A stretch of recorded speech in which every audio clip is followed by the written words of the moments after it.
ఓం yeah దేవీ సర్వభూతేషు విష్ణుమాయేతి శబ్దితా నమస్తస్యై నమస్తస్యై నమస్తస్యై నమో నమః. ఓం శ్రీ మాత్రే నమః.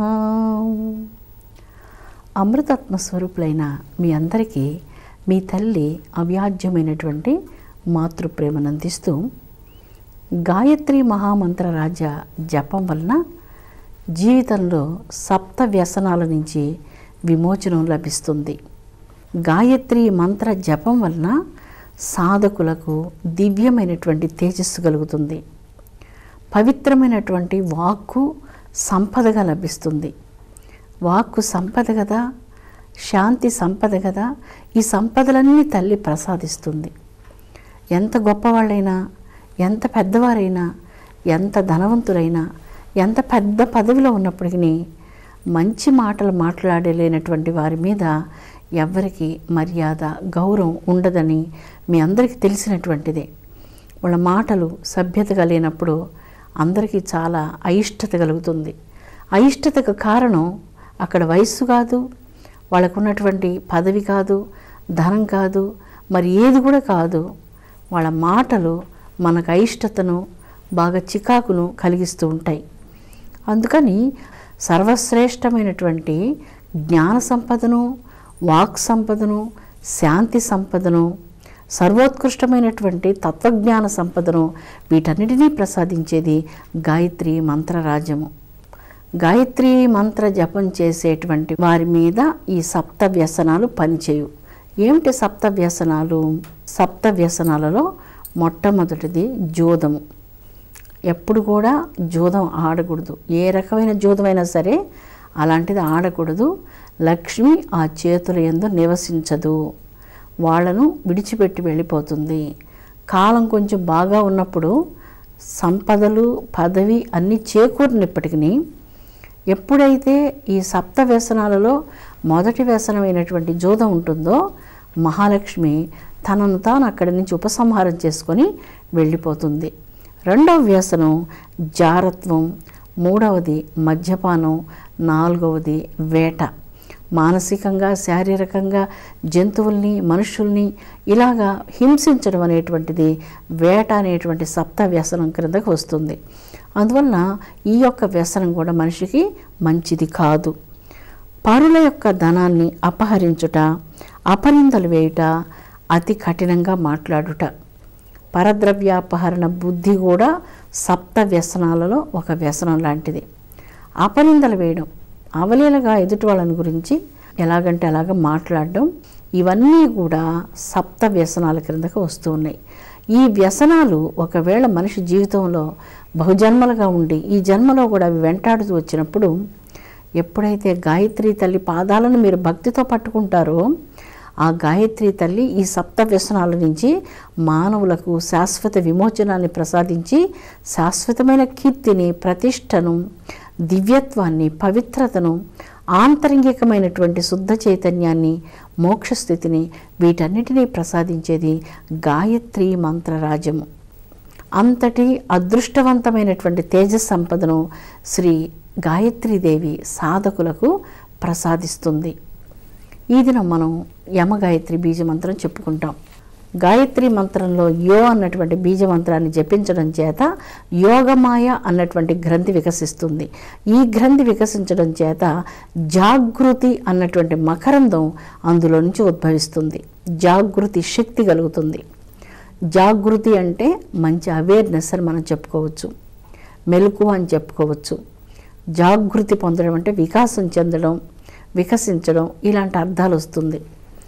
ఇక్కడ జాగృతి అన్నప్పుడు మనిషిలో కొన్ని శక్తులు నిద్రాణమై ఉంటాయి. నిద్రాణమైనటువంటి శక్తులకు జాగృతిని కలిపేది, మేల్కొల్పేది, ఈ శక్తుల యొక్క గొప్ప వినియోగాన్ని సద్వినియోగం చేసుకునేటట్లు చేయునది యో అన్నటువంటి బీజమంత్రం.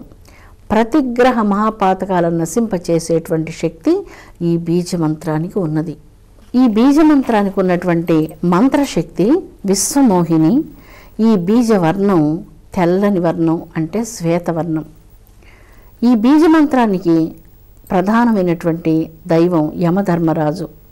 ఓం సూర్యపుత్రాయ విద్మహే మహాకాలాయ ధీమహి తన్నః యమధర్మరాజ ప్రచోదయాత్.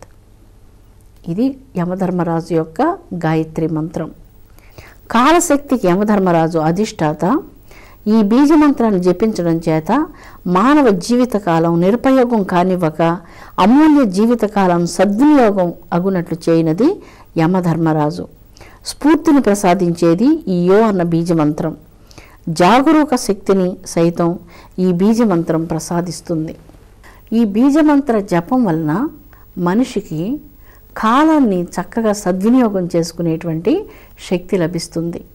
కొన్ని సందర్భాల్లో మీరు చూడండి, ఈ సమయానికి బయలుదేరాలి అనుకుంటారు, 2 గంటలు ఆలస్యం అవుతుంది. సరే, ఈ సమయానికి పని ప్రారంభం చేయాలనుకుంటాము, 1 గంట ఆలస్యం అవుతుంది. ఏదో ఒక శక్తి ఆ కాలాన్ని మనం సద్వినియోగం చేసుకొనివ్వకుండా ఆపుతూ ఉంటుంది. అనుకున్న పని ఆ అనుకున్న సమయానికి జరగదు. ఎందుకంటే ప్రతి పనులు ఈరోజు సమాజంలో అనేక మందితో ముడిపడి ఉంటాయి. మీరు సమయానికి రావచ్చు, మీరు అనుకున్న పని సమయానికి కాకుండా పోతూ ఉంటుంది. ఎవరో ఆ పనికి ఆటంకాలు కలిగిస్తూ ఉండొచ్చు. అందుకని కాలశక్తికి అధిష్టాత అయినటువంటి వాడు యమధర్మరాజు. కాలశక్తికి అధిష్టాత. కాలం అనేటువంటి పాశాన్ని తన చేతి యందు ధరించినటువంటి వాడు. యమధర్మరాజునకు సమవర్తి అన్నటువంటి నామం ఉన్నది. సమవర్తి అనగా సమదృష్టి కలిగినటువంటి వాడు. ఈక్వల్ విజన్ అంటారు కదా, అలాంటి సమదృష్టిని కలిగినటువంటి వాడు యమధర్మరాజు. అంటే దీనికి అర్థం ఏంటి? ఈ ప్రపంచంలో చక్రవర్తి అయినా సరే, బీదవాడైనా సరే, ఎంత అందమైనటువంటి స్త్రీ క్రొత్తగా వివాహం చేసుకున్నా సరే, అప్పుడే పెళ్లి చేసుకున్నారు ఎందుకులే చంపడం అన్నటువంటి ఆ దయాదాక్షిణ్యాలు ఈ సమవర్తి చూపించేదానికి వీలు లేదు. ఆ న్యాయపీఠం మీద కూర్చున్నప్పుడు ఏ జీవి ఎలాగ మరణించాలి, ఏ కాలంలో మరణించాలని శాసనం ఉంటుందో దాన్ని చక్కగా పరిపాలించి దైవ ఆజ్ఞను అనుసరించి పాలించేవాడు యమధర్మరాజు. యమధర్మరాజు తన హృదయంలో జాలిని దయను చూపేందుకు వీలు లేదు. ఎందుకంటే తన కర్తవ్యాన్ని తను చక్కగా పాలించాలి. అది తన నిష్ఠ, తన ధర్మము కనుక. తన కర్తవ్యమునందు నిష్ఠ కలిగినటువంటి వాడు కనుకనే ఆయనకు సమవర్తి అన్నటువంటి నామం కలిగింది. ప్రపంచ ఆధ్యాత్మిక సాహిత్యంలో అపురూపమైనటువంటి గ్రంథం సావిత్రి అన్నటువంటి గ్రంథం. అరవింద ఘోషు ఈ ప్రధానమైనటువంటి గ్రంథాన్ని తీసుకొని చాలా చక్కని అపురూపమైనటువంటి వ్యాఖ్యానాలు రచించి ప్రపంచ జనులందరూ ఆయనను ఎన్నో కోట్ల రీతులుగా కొనియాడారు. గాయత్రీదేవికి ఉన్నటువంటి అనేక దివ్య నామాలలో సావిత్రి అన్నటువంటిది ఒక నామం. గాయత్రి, సావిత్రి, సరస్వతి, సంధ్య, శ్రీయాదేవి, ఇవి గాయత్రీదేవి యొక్క పంచముఖాలకు పంచనామాలు. సావిత్రి అన్నటువంటిది ఆధ్యాత్మిక సాహిత్యంలో ఒక అమూల్యమైనటువంటి స్థానాన్ని పొందింది. ప్రాచీన కాలంలో సావిత్రి అన్నటువంటి ఒక రాజకుమార్తె గాయత్రీదేవిని ఉపాసించి తను యమధర్మరాజును దర్శించింది. చాలా విచిత్రమైనటువంటిది ఈ కథ. యమధర్మరాజును సర్వసాధారణంగా భౌతికమైనటువంటి నేత్రాలతో ఎవరు దర్శించలేరు. ఈ సావిత్రి అన్నటువంటి ఈ యొక్క బాలిక తన అనన్యమైనటువంటి గాయత్రి మంత్ర జప సాధన ఫలితంగా తన ఒక దివ్యమైనటువంటి శక్తిని కలిగి ఉన్నది. ఆ పవిత్రమైనటువంటి శక్తి చేత తన భర్త యొక్క ప్రాణాలను తీసుకుని వెళుతున్నటువంటి యమధర్మరాజును తాను ప్రత్యక్షంగా చూడగలిగింది. అంతేకాదు ఆ యమధర్మరాజుతో తాను సంభాషణలు కూడా సాగిస్తుంది. సావిత్రి చాలా యుక్తాయుక్త విచక్షణ కలిగినటువంటిది, జ్ఞానం కలిగినటువంటిది, సమయస్ఫూర్తి కలిగినటువంటిది. సమవర్తి అయినటువంటి యమధర్మరాజుకే అనేక రకాలైనటువంటి ఆయన అడిగిన ప్రశ్నలన్నిటికీ సమాధానం చెప్పి ఆ సమవర్తికే సంతోషాన్ని కలిగించినటువంటి మహాసాధ్వి సావిత్రి. ఈ సావిత్రికి ఇలాంటి శక్తి కలిగేందుకు కారణం ఏమిటి అని మనం చూచినప్పుడు ఈ సావిత్రి యొక్క శక్తికి ప్రధాన కారణం గాయత్రి మంత్ర జపం. ఎవరైతే గాయత్రి మంత్ర జపం చేస్తారో వారికి బ్రహ్మవర్చస్సు కలుగుతుంది అని మనం చెప్పుకున్నాం. ఈరోజు మన మానవ సమాజం తన బ్రహ్మ తేజస్సును కోల్పోయింది. అందుచేతనే కోల్పోయినటువంటి ఆ బ్రహ్మ తేజస్సు తిరిగి పొందాలి అంటే గాయత్రి వైభవాన్ని, గాయత్రి విశిష్టతను గురించి మానవ సమాజం తెలుసుకోవాలి. ఇంత మహిమాపేతమైనటువంటి కల్పవృక్షం వారి చేతిలో ఉంచుకొని ఈ మంత్రాన్ని జపించలేకపోవడం చాలా దురదృష్టము అని చెప్పుకోవచ్చు. ఈ 18వ బీజ మంత్రంలో కాలశక్తికి అధిష్టాతగా యమధర్మరాజు ఇందులో పేర్కొనబడుతూ ఉన్నాడు. కాలాన్ని దుర్వినియోగం చేసుకోకుండా సద్వినియోగం చేసేటువంటి శక్తి యమధర్మరాజు గాయత్రి మంత్ర జపం చేసే సాధకులకు అనుగ్రహిస్తాడట. కాలాన్ని దుర్వినియోగం చేయడం, సద్వినియోగం చేయడం. ఏం చేస్తే కాలం సద్వినియోగం అవుతుంది, ఏం చేస్తే కాలం దుర్వినియోగం అవుతుంది, ఇది చాలా చిన్న విషయం, అందరికీ స్పష్టంగా తెలిసినటువంటి విషయం. అందుకే దాని గురించి మనం చాలా వివరంగా మాట్లాడుకోవడం లేదు. కాలం అన్నటువంటిది యమధర్మరాజు చేతిలో ఉన్నటువంటిది. కాలశక్తికి ఆయన అధిష్టాత. జీవుల యొక్క కాలాన్ని సద్వినియోగం చేసేటువంటి వారు యమధర్మరాజు. సద్వినియోగం చేయడం ఏంటి? మనం దుర్వినియోగం చేస్తున్నామా? మనం కాలాన్ని సద్వినియోగం చేస్తున్నాం కదా అని మనం భావిస్తూ ఉంటాం. ఇక్కడ ఈ సద్వినియోగం, దుర్వినియోగం అన్నటువంటిది ఒక్కొక్కరి దృష్టిని అనుసరించి ఉంటుంది. కొంతమంది ఎప్పుడైనా మీరు దైవ ధ్యానం చేస్తూ కానీ ఏదైనా గ్రహణ సందర్భంలో ధ్యానం చేస్తున్నప్పుడు ఈ దైవికమైనటువంటిది ఏమాత్రం ఇష్టం లేనటువంటి వాళ్ళు అనుకోని విధంగా మీ గృహానికి వచ్చినప్పుడు మీరు ఏదైనా జపం కానీ ధ్యానం కానీ ఇలాంటివి చేస్తుంటే మిమ్మల్ని చూసి నవ్వుకుంటారు. ఏంటి ఇలా చేస్తున్నారు? 21వ శతాబ్దంలో ఈ 21st సెంచరీలో ఏంటి పిచ్చి? ఇంకా మీరు ఈ పిచ్చిలో ఉన్నారా? అయ్యో, ఎప్పుడు బయటకు వస్తారో కదా, ఎప్పుడు మీరు ఈ పిచ్చిలోంచి బయటకు వస్తారో కదా, ఎప్పుడు మీరు తెలుసుకుంటారు, ప్రపంచంలో ఏం జరుగుతుందో అసలు మీరు చూస్తే కదా అంటూ మిమ్మల్ని చూసి నవ్వుకుంటూ ఉంటారు. అలాగా 21వ శతాబ్దం ఈ ఆధునిక నాగరికత మనుషులు కొంతమందిని చూసి మీ కాలాన్ని మీరు దుర్వినియోగం చేస్తున్నారు, ఎందుకు మీరు కాలాన్ని అంతా ఇలాగ దుర్వినియోగం చేస్తున్నారో మాకు అర్థం కావడం లేదంటూ చాలా గృహాల్లో కొంతమంది ఈ భక్తి కానీ ఈ ఆధ్యాత్మిక చింతన కానీ ఇష్టం లేనటువంటి వాళ్ళు ఎవరైనా పూజ, జపం, ధ్యానం చేసుకునే వాళ్ళని చూసినప్పుడు వాళ్ళు కాలాన్ని దుర్వినియోగం చేస్తున్నటువంటి వాళ్ళు అనుకుంటూ ఉంటారు. ఒక్కొక్కరి మనస్సులో ఏ విధమైనటువంటి ఆలోచనలు వస్తాయో వాళ్ళు అలాంటి భావాలతో ఉంటారు. ఇక్కడ కాలాన్ని సద్వినియోగం చేసుకోవడం, దీనికి ఒక చక్కని దృష్టాంతం మనం చెప్పుకుందాం. ఒక విద్యార్థి సంవత్సరం పాటు చాలా కష్టపడి శ్రద్ధగా చదువుకుంటాడు. ఇప్పుడు పరీక్షల సమయం కదా, ఈ పరీక్షల సమయంలో విద్యార్థులు చాలా ఒక విధమైనటువంటి మానసికమైనటువంటి ఉద్వేగంతో ఉంటారు. పరీక్షలు వస్తున్నాయి, ఎలాగా అంటూ భయపడుతూ వాళ్ళ పరీక్షలు రాసేందుకు చాలా సిద్ధపడుతూ చదువుకుంటూ ఉంటారు. రాత్రింబగళ్ళు చదువుకుంటూ ఉంటారు. ఎలాంటి విద్యార్థి అయినా పరీక్షల సమయంలో చదవకపోతే తల్లిదండ్రులు ఒప్పుకోరు, అంగీకరించరందుకు. ఇక్కడ విద్యార్థి సంవత్సరం అంతా ప్రతిరోజు శ్రద్ధగా ప్రతినిత్యం చదువుకోవడం అభ్యాసం కలిగినప్పుడు, ప్రతి తరగతిలో అన్ని విషయాల్లో మంచి మార్కులు వస్తున్నప్పుడు పరీక్షలంటే ఆ విద్యార్థికి ఎక్కువగా భయం ఏముండదు. ఎందుకంటే ఆ విద్యార్థి ప్రతి తరగతిలో మొదటి శ్రేణిలో ఉత్తీర్ణుడవుతూ ఉన్నాడు. అందువల్ల అతనికి ఏం భయం లేదు. పరీక్ష వ్రాయగలను అన్నటువంటి ఆత్మస్థైర్యంతో ఉంటాడు అతను. ఆత్మస్థైర్యంతో ఉంటారు ఆ విద్యార్థులు. ఇక్కడ సంవత్సరం అంతా చదవకుండా ఉన్నప్పుడు, అంటే చదవకుండా ఏం చేస్తున్నారంటే ఏదో స్నేహితులతో ఆడుకోవడం అలా చేస్తూ ఉంటారు.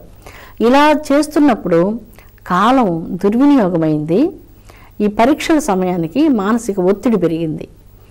సరిగ్గా పరీక్షల సమయానికి ఆ 2 గంటలు 3 గంటల్లో పరీక్ష వ్రాయాలి. ఆ సమయంలో విద్యార్థి నిజంగా చదువుకోకుండా ఉన్నప్పుడు ఈ సంవత్సరం అంతా ఆ 2-3 గంటల సమయంలో తన పరీక్షను తాను వ్రాయలేడు. ఆ పరీక్షలు అతను ఉత్తీర్ణుడు కాలేకపోతూ ఉంటాడు. ఉత్తీర్ణుడు కాకుండా ఉన్నప్పుడు అప్పుడు అడుగుతారు తల్లిదండ్రులు కానీ ఎవరైనా కానీ, నువ్వు ఏం చేస్తున్నావు సంవత్సరం అంతా అంటూ అడుగుతారు. ఈ సంవత్సరం అంతా నువ్వు ఏం చేస్తున్నావు?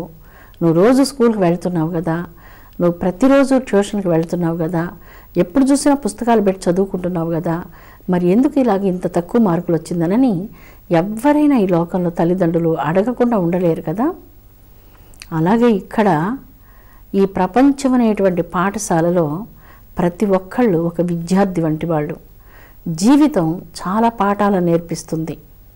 విద్యార్థులకు పరీక్షలు ఒక్కోసారి నెలకు పరీక్షలు ఉంటాయి, 3 నెలలకు ఒక పరీక్ష ఉంటుంది, 6 నెలలకు, సంవత్సరానికి ఇలాగ పరీక్షలు ఉంటాయి.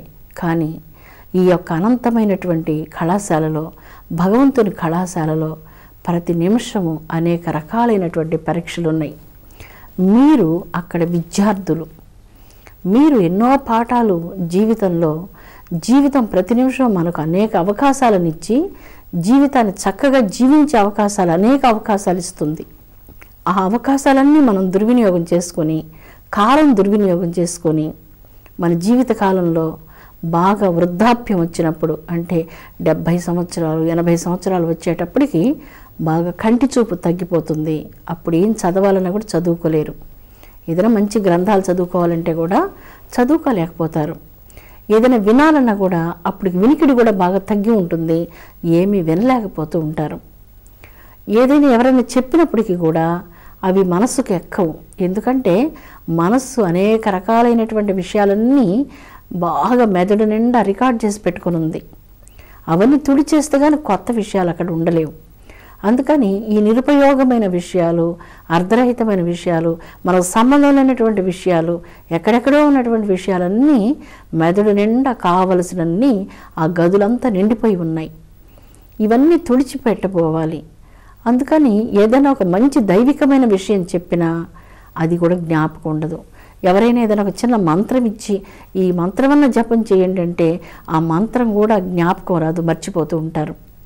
ఇప్పుడు యమధర్మరాజు వస్తారు ఒక టైంలో, అందరి దగ్గరకు వస్తారు కదా, ఏదో ఒక టైంలో ఖచ్చితంగా ప్రతి ఒక్కళ్ళ దగ్గరకు రావాలి. ఆ సమవర్తి మనిషి మీద జాలి దయ చూపిస్తే అందరూ ఈ లోకంలో శాశ్వతంగా ఉండిపోతారు. ఎంతవరకైతే వాళ్ళకి సమయం ఉన్నదో అంతవరకు ఉంచి ఆ సమయం కాగానే సమవర్తి వాళ్ళని ఈ లోకంలోంచి తీసుకొని వెళ్ళిపోతూ ఉంటాడు. అందుకే కాలశక్తికి ఆయనను అధిష్టాతగా ఆ జగదంబ నియమించింది. ఆ జగదంబ నియమించినటువంటి తన కర్తవ్యాన్ని చాలా చక్కగా నెరవేరుస్తూ ఉన్నాడు ఈ యమధర్మరాజు. విద్యార్థులు 1 సంవత్సరం పరీక్ష సరిగా రాయకపోతే తల్లిదండ్రులు అంగీకరించరు. కానీ కంటికి కనపడనటువంటి తల్లిదండ్రులు జనక జననీ మధ్యగదిదం, ఈ జగత్కోట్లన్నిటికీ తల్లి తండ్రులు ఉన్నారు. ఆ తల్లిదండ్రులు కంటికి కనిపించలేదు. ఎన్నో లక్షల జన్మలు వృధా చేసుకొని కాలం కేవలం దుర్వినియోగం చేస్తూ ఏదో ఒక మాటలు మాట్లాడుకుంటూ అక్కడికి వెళుతూ ఇక్కడికి వెళుతూ ఈ మాటలు మాట్లాడుతూ అర్ధరహితంగా ఇంత జీవితం గడిపినప్పటికీ దేవుడు ఎప్పుడు ఒక్కసారి కూడా తిట్టలేదు, దయరహితంగా ఎప్పుడు ప్రవర్తించలేదు, ఎప్పుడు కఠినంగా ఒక్క మాట మాట్లాడలేదు. ఎంతో దయను చూపించున్నారు. భగవంతుని దయ ఎంత గొప్పదో, ఎంత అనంతమైనటువంటిదో. నీవు పెట్టినా పెట్టకపోయినా, పూజించినా పూజించకపోయినా, నీవు దైవాన్ని స్మరించినా స్మరించకపోయినా, పూజించినా పూజించకపోయినా దైవ అనుగ్రహం అందరి మీద చాలా పండు వెన్నెల వలె వర్షిస్తూ ఉన్నది. అలాంటి అవ్యాజ్య దయాంతరంగ హృదయం కలిగినటువంటి దైవానికి ఎవ్వరు ఏమి ఇవ్వగలరు? అందుకే నిర్దాక్షిణ్యమైనటువంటి కఠోరమైన భావాలు కలిగి ఏ విధంగా కూడా జాలి ఇవన్నీ చూపించకుండా ఇలాంటి గొప్పదైనటువంటి ధర్మగుణాన్ని కలిగినటువంటి సమవర్తిని యమధర్మరాజును తల్లి కాలశక్తికి అధిష్టాతగా నియమించి జీవులకు వాళ్ళ కాలం తీరిపోగానే ఏమాత్రం దయా దాక్షిణ్యాలు చూపించకుండా ఈ సమవర్తి జీవులను తీసుకొని వెళ్ళిపోతూ ఉన్నాడు. జీవులు ఎక్కడికి వెళుతున్నారో ఎవరికి తెలియదు, ఎక్కడి నుంచి వస్తున్నారో అది కూడా తెలియదు. దీని గురించి తెలుసుకోవాలంటే తత్వజ్ఞానం కావాలి. దీని గురించి అసలు ఎప్పుడు మనకు ఆలోచించేదానికి సమయమే లేదు కదా. ఎప్పుడు వీటిని గురించి ఎవరు ఆలోచిస్తారు? ఎవరు ఆలోచించరు. ఎవరైనా పారమార్థికమైనటువంటి జీవితంలో ఉన్నప్పుడు మాత్రమే ఈ ఆలోచన వస్తుంది. కాలశక్తికి అధిష్టాత అయినటువంటి ఈ యమధర్మరాజు కాలాన్ని దుర్వినియోగం కాకుండా వనరించి సద్వినియోగం చేసుకునే విధంగా అనుగ్రహించేటువంటిది గాయత్రి మంత్రంలో యో అన్నటువంటి ఈ బీజమంత్రం. ఈ బీజమంత్రంలో నిక్షిప్తమైనటువంటి శక్తి జాగృతి శక్తి. జాగృతి కలుగుతుంది, మెలకువ కలుగుతుంది, అద్భుతమైనటువంటి అవేర్నెస్ జీవితంలో మనిషికి లభిస్తుంది. అలాంటివన్నీ కూడా ఈ మంత్ర జపం వల్ల మానవునకు లభిస్తూ ఉన్నాయి. ఇలాంటి పవిత్రమైనటువంటి జాగరూకత బుద్ధి మనం కలిగినప్పుడు కాలాన్ని సద్వినియోగం చేసుకోగలం, జీవితాన్ని నిజంగా మనం జీవించగలం, మనం అంతరంగంలో గొప్పదైనటువంటి విలువల కోసం జీవించగలం. అప్పుడు జగన్మాత అయినటువంటి గాయత్రీదేవికి సాధకుడు మిక్కిలి ప్రియమైనటువంటి భక్త కుమారుడు అవుతాడు. విశ్వసృష్టిలో అందరూ అలాంటి పవిత్రమైనటువంటి అంతరంగంతో దైవాన్ని ధ్యానిస్తే ఈ సమాజానికి ఇంకా కావలసింది ఏమీ లేదు. విశ్వంలో సకల భూతాల పట్ల మిత్రభావన మనకు కలుగుతుంది, ఆత్మీయత కలుగుతుంది, శాంతి లోకంలో వర్ధిల్లుతుంది. అలాంటి శాంతి మానవ సమాజంలో రావాలని సర్వకాల సర్వావస్థలు ఎంతో జగన్మాత అయినటువంటి గాయత్రి తల్లి పాదపద్మాలను భక్తితో వేడుకుందాం. విశ్వశాంతి వర్ధిల్లునుగాక. ఓం శాంతి శాంతి శాంతి.